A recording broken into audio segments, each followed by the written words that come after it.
Hello बच्चों, नमस्ते। कैसे हो आप सभी? आई होप आप सब अच्छे होंगे और घर पे सेफ होंगे, है ना।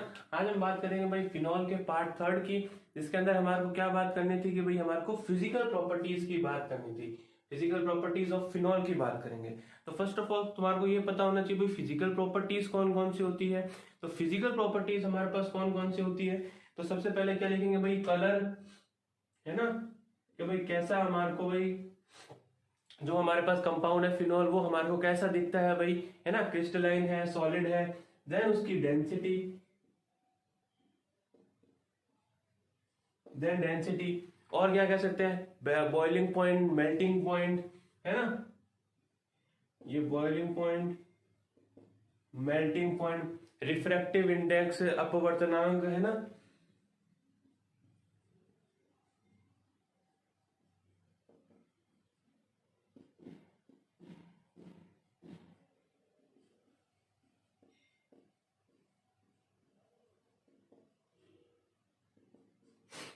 ठीक है, ये कह सकते हैं भाई, ये वाली क्या है, हमारे पास सारी फिजिकल प्रॉपर्टीज है, तो इनकी बात करनी है हमारे को।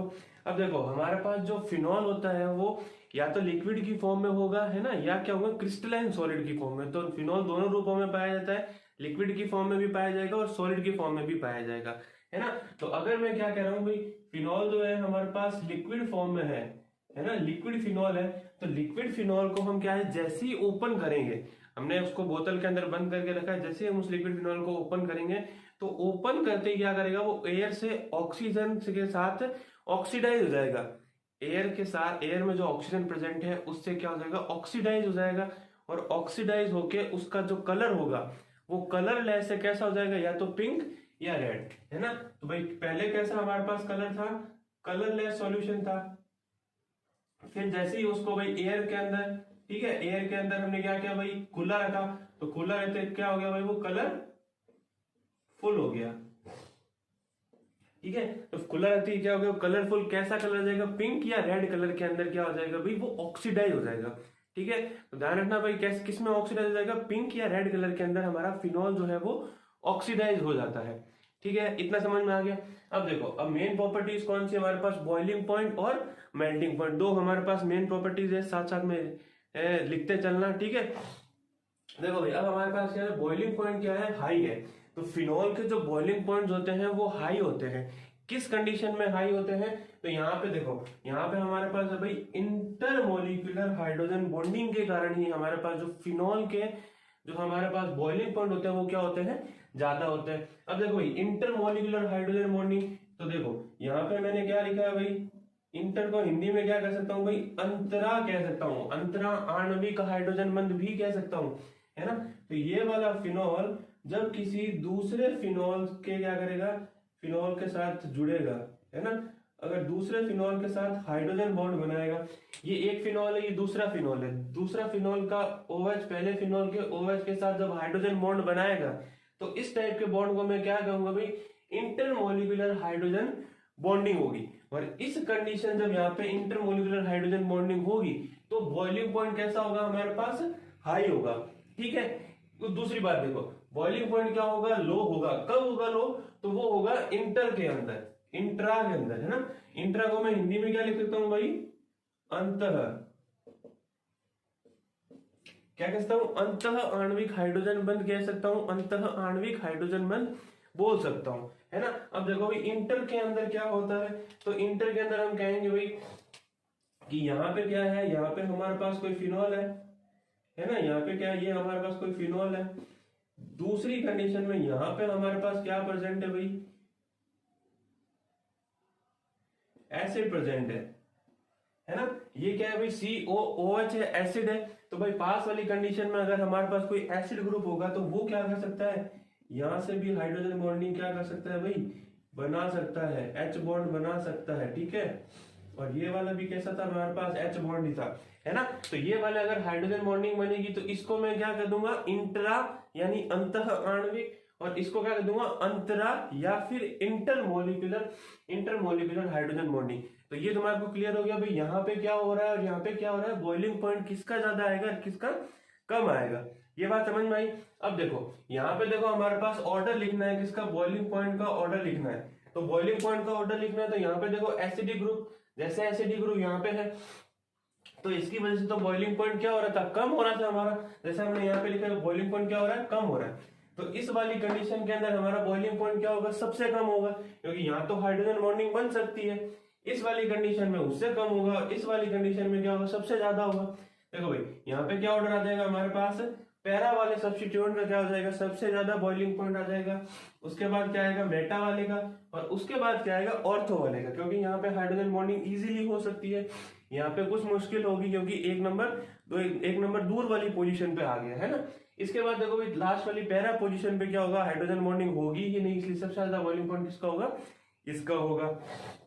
ठीक है, अब देखो भाई एग्जांपल सेकंड, तो ये तुम भाई खुद बता सकते हो कि भाई हमारे पास यहाँ पे कौन सा सबसे ज्यादा बॉइलिंग पॉइंट वाला कंपाउंड होगा, है ना। तो सबसे ज्यादा बॉइलिंग पॉइंट किसके अंदर होगा, बताओ भाई, पैरा वाले का हो जाएगा, उसके बाद क्या हो जाएगा, मेटा वाले का, उसके बाद क्या हो जाएगा, ऑर्थो वाले। ठीक है बच्चों, तो अब हम क्या करेंगे, दो फिजिकल प्रॉपर्टीज की और बात करेंगे। कौन कौन सी फिजिकल प्रॉपर्टीज, तो यहाँ पे ऊपर तुम लिख सकते हो कौन कौन सी फिजिकल प्रॉपर्टीज हमारे पास और बची हुई है। तो सॉल्युबिलिटी की बात करेंगे ना, विलेयता की सॉल्युबिलिटी, और क्या बात करेंगे भाई, Ka है ना, अम्ल वियोजन स्थिरांक, अम्ल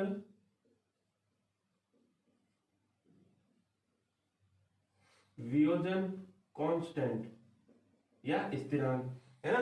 एसिड डिसोसिएशन कांस्टेंट या फिर अम्ल वियोजन स्थिरांक, ये दो हमारे पास क्या है फिजिकल प्रॉपर्टीज और है, जिसकी हमारे को फिनॉल के लिए बात करनी है। ठीक है, तो भाई देखो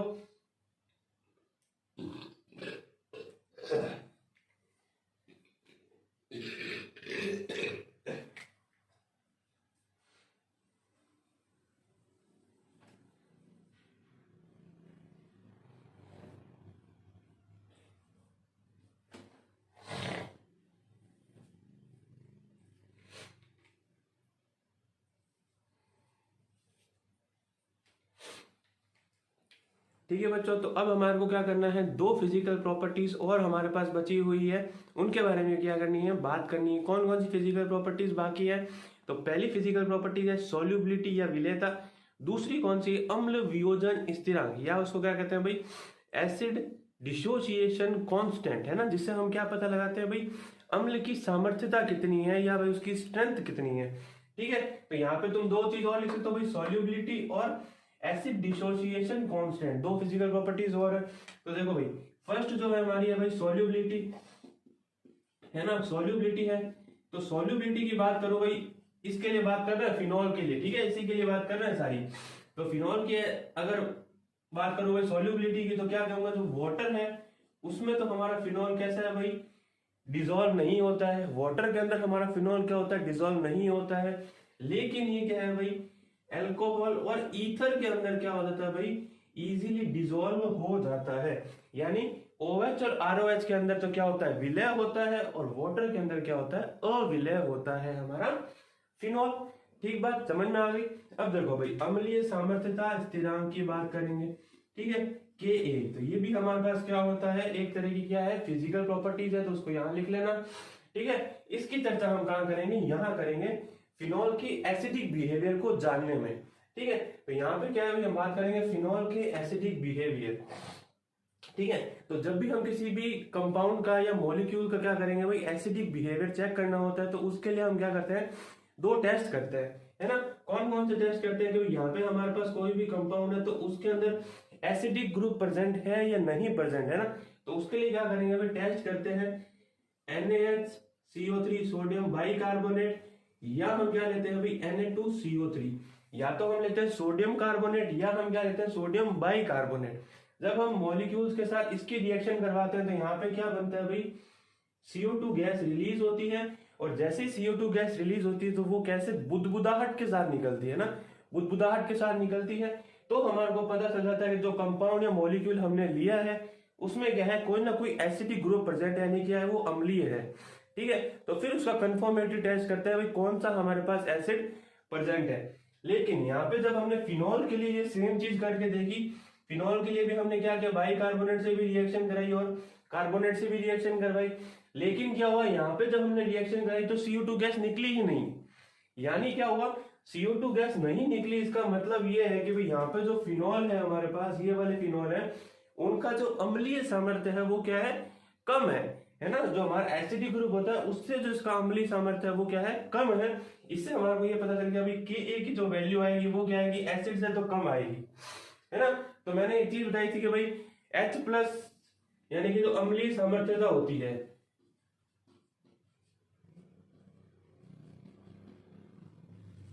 ना, अम्लीय सामर्थ्यता किसके प्रोपोर्शनल होती है, H+ के, और क्या होती है, Ka के। यानी जो मॉलिक्यूल जितना ज्यादा एसिडिक होगा उसके लिए H+ की वैल्यू उतनी ही ज्यादा होनी चाहिए, है ना, और Ka की जो वैल्यू है वो भी उतनी ही ज्यादा होनी चाहिए। अब देखो एक्चुअल में Ka की वैल्यू कितनी आती है, तो यहाँ पे मैंने लिख रखी है भाई Ka की जो वैल्यू है वो कितनी है, फिनॉल के लिए है 10⁻−10, नोट करते चलना, एसिड के लिए है 10⁻−5, और अल्कोहल के लिए 10⁻16 से 10⁻18, है ना। तो यहां से हमारे को तीनों वैल्यू से हमारे को क्या पता चलता है कि भाई जो हमारे पास एसिड है वो तो क्या है भाई सबसे ज्यादा अम्लीय है, ठीक है। उसके बाद अगर मैं अल्कोहल की बात करूं, कौन से अल्कोहल, एलिफेटिक अल्कोहल, जिनके अंदर ये वाली रिंग प्रेजेंट नहीं हो, है ना, सिंपल अल्कोहल आई ऐसे हमारे पास,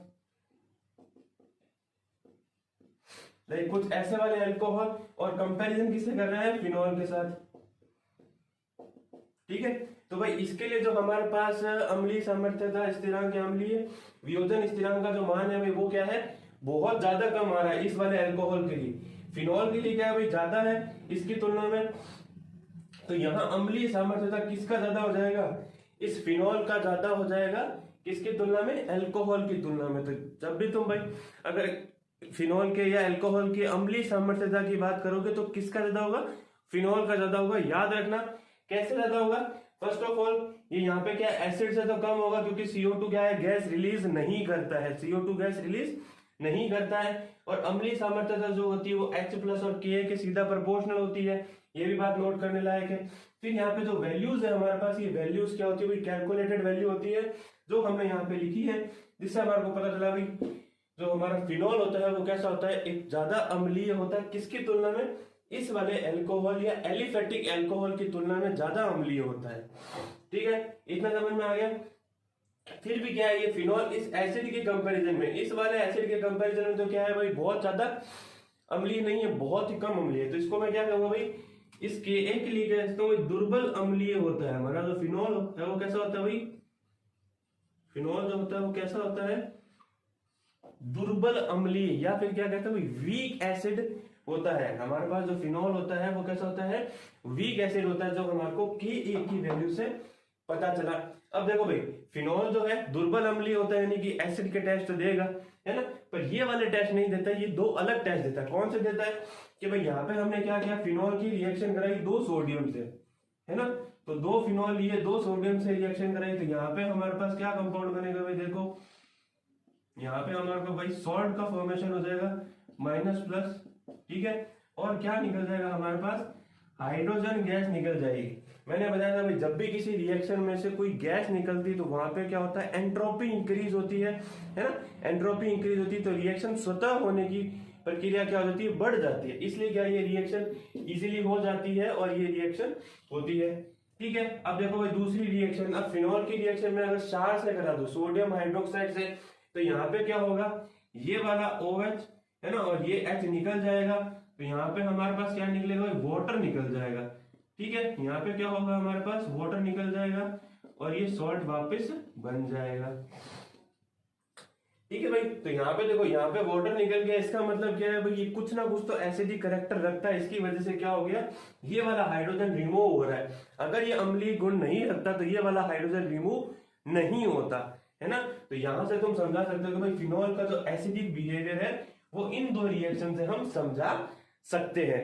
ये बात समझ में आई अच्छे से, नहीं समझ में आया या कुछ एक्स्ट्रा समझना हो तो मुझे कमेंट जरूर करना, मैं एक्स्ट्रा भी बता दूंगा नेक्स्ट क्लास के अंदर, ठीक है। तो स्टे कनेक्टेड, जुड़े हुए रहना, ठीक है, और जरूर मैसेज करना भाई कैसा वीडियो लग रहा है, ठीक है। अब अगले बात देखो भाई, अगली बात क्या करेंगे, comparative acidic strength of alcohol और फिनॉल। तो अभी क्या करेंगे, कंपैरेटिव एसिडिक स्ट्रेंथ करेंगे भाई, कंपेयर करेंगे किसकी, अल्कोहल और फिनॉल की अम्लीय सामर्थ्यता का क्या करेंगे, कंपैरिजन करेंगे, ठीक है। अम्लीय सामर्थ्यता का कंपैरिजन करेंगे। देखो भाई यहाँ पे क्या है, हमारे पास एक ROH लिया है, कुछ ऐसा अल्कोहल लिया है, ठीक है, और एक फिनॉल लिया है। अब देखो भाई हमने क्या कहा, जो अल्कोहल थे उनका अम्लीय सामर्थ्य क्या होता है, कम होता है, फिनॉल का क्या होता है, ज्यादा होता है। अब देखो क्यों कम होता है और क्यों ज्यादा होता है, अभी तो हमने यहाँ से एक ही वैल्यू से सीधा समझा था। अब देखो यहाँ पे है ना, यहाँ पे देखो भाई यहाँ से क्या देखने को मिलेगा कि ये हमारे पास क्या है भाई, एक अल्कोहल है, एलिफेटिक अल्कोहल है ना। तो यहाँ पे क्या हो रहा है, ये एल्किल ग्रुप है ना। एल्किल ग्रुप का कौन सा इफेक्ट लगता है, plus I effect, inductive effect लगेगा। कौन सा इंडक्टिव इफेक्ट लगेगा, प्लस आई लगेगा, है ना। तो जब इस ग्रुप का प्लस आई लगेगा तो जो ऑक्सीजन के ऊपर क्या है भाई, इलेक्ट्रॉन की टेंडेंसी होगी भाई, इलेक्ट्रॉन जो होंगे है ना लोन पेयर की फॉर्म में है, तो यहाँ अब इलेक्ट्रॉन क्या करेंगे, ज्यादा जाने लग जाएंगे, ठीक है। यहाँ पे इलेक्ट्रॉन की डेंसिटी क्या हो जाएगी, और इंक्रीज हो जाएगी। जब यहाँ पे इलेक्ट्रॉन की डेंसिटी और इंक्रीज जाएगी तो ये वाला प्रोटॉन क्या है, अब इजीली नहीं निकल सकता। देखो एक चीज देखो भाई, यहाँ पे क्या है हमारे पास, ये वाला OH है ना, ये वाला OH तो देखिए इलेक्ट्रॉन को क्या करेगा, अपने पास बांध के रखता है, अपने पास रखता है इलेक्ट्रॉन्स को। तो ये हाइड्रोजन क्या होता है, इसमें से निकल सकता है। जैसे इसको थोड़ी सी भी क्या करा हमने, एनर्जी दी या हीट दी, है ना, तो ये क्या करेगा, ये वाला प्रोटॉन क्या हो जाएगा, निकल जाएगा। ये वाला क्या होता है, एसिडिक प्रोटॉन होता है, इसलिए ये प्रोटॉन निकल सकता है, क्योंकि ये क्या है भाई, इलेक्ट्रोनेगेटिव एटम के साथ लगा हुआ है। इसी तरीके से यहाँ पे भी ये कंडीशन है, बट ये R का क्या हो रहा है भाई, R ग्रुप जो एल्किल ग्रुप लगा वो क्या कर रहा है, प्लस आई इफेक्ट लगा रहा है, यानी क्या कर रहा है, इलेक्ट्रॉन की डेंसिटी को अब क्या कर रहा है, इंक्रीज कर रहा है। इलेक्ट्रॉन की डेंसिटी को इंक्रीज करेगा तो ये प्रोटॉन क्या करेगा, अब इजीली नहीं निकल पाएगा। जितना इजीली भाई, जब यहाँ पे कोई H लगा हुआ होगा, है ना, जब यहाँ पे कोई H लगा होगा तो वो तो इजीली निकल जाएगा, पर यहाँ पे अगर H की जगह R ग्रुप है तो R ग्रुप के कारण क्या हो जाएगा, प्लस आई इफेक्ट लगेगा, और अब ये जो H है वो इजीली नहीं निकल पाएगा। निकल तो सकता है पर इजीली नहीं निकल पाएगा, ठीक है, इजीली नहीं निकल पाएगा। तो ये चीज समझ में आ गई होगी भी क्यों नहीं निकल पा रहा है,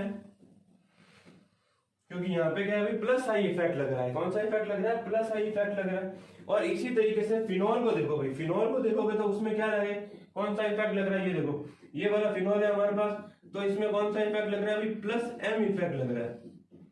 कौन सा इफेक्ट लग रहा है, प्लस एम, मीसोमेरिक इफेक्ट लग रहा है, या रेजोनेटिंग इफेक्ट भी कह सकते हो, है ना। अब देखो भाई यहाँ पे जो हमारे पास है फिनॉल है, तो इसको मेरे को साफ करना पड़ेगा, है ना, थोड़ा साफ करना पड़ेगा, जिससे भाई मैं बता सकूं आप लोगों को अच्छे से कि भाई यहाँ पे हमारे पास कैसे फिनॉल का अम्लीय सामर्थ्यता ज्यादा आ रही है।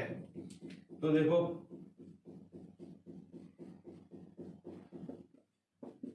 ठीक है, ये हमारे पास क्या है, फिनॉल है। अब भाई फिनॉल के पास क्या है, ऑक्सीजन है, तो ऑक्सीजन के पास लोन पेयर है ना।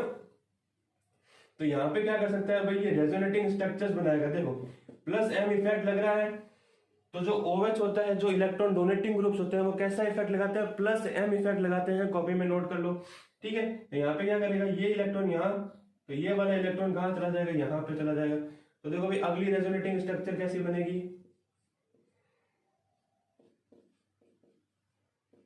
अब देखो भाई ऑक्सीजन के ऊपर पॉजिटिव चार्ज क्या होता है, अनस्टेबल होता है, पर यहाँ पे हम रेजोनेटिंग स्ट्रक्चर की बात कर रहे हैं, तो रेजोनेटिंग स्ट्रक्चर तो क्या है, पॉसिबल है, ठीक है। अब ये नेगेटिव चार्ज इधर, तो ये वाला बॉन्ड इधर,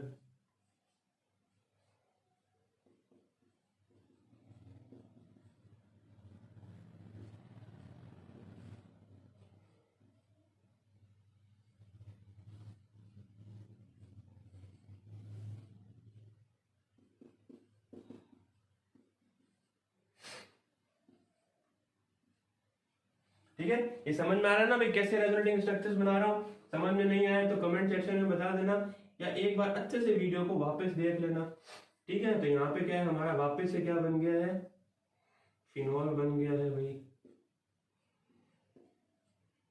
ठीक है। तो ये वाली क्या है, सारी रेजोनेटिंग स्ट्रक्चर्स को फॉलो कर सकता है, इसलिए ये प्लस एम इफेक्ट दर्शाता है। जब भी तुम प्लस एम इफेक्ट को क्या करो, शो करना चाहो, तो यहाँ पे तुम रेजोनेटिंग इफेक्ट्स को शो कर सकते हो कि भाई यहाँ पे क्या है, प्लस एम इफेक्ट इस तरीके से यहाँ पे क्या हो रहा है, और यहाँ पे इतनी रेजोनेटिंग स्ट्रक्चर के थ्रू वापस हमारा फिनॉल बन रहा है, ठीक है। अब देखो भाई अगली चीज कि यहाँ पे क्या है, हमारा ये वाली कंडीशन बन रही है ना। ये वाली कंडीशन के अंदर यहाँ पे अल्कोहल के ऊपर पॉजिटिव चार्ज है ना, क्योंकि भाई एक इलेक्ट्रोनेगेटिव एटम के ऊपर अगर पॉजिटिव चार्ज आता है तो मैंने पहले भी बताया था कि वो क्या होता है, अनस्टेबल होता है। ठीक है, तो ये क्या होता है, अनस्टेबल होगा। तो यहाँ से प्रोटॉन क्या है भाई, इजीली निकल सकता है ना। इस वाली कंडीशन के अंदर यहाँ से प्रोटॉन जो होगा वो इजीली निकल सकता है, क्योंकि यहाँ से जब प्रोटॉन निकलेगा, देखो यहाँ से जब प्रोटॉन निकल के, देखो ये फिनॉल है हमारे पास, बड़ा लिख देता हूँ भाई,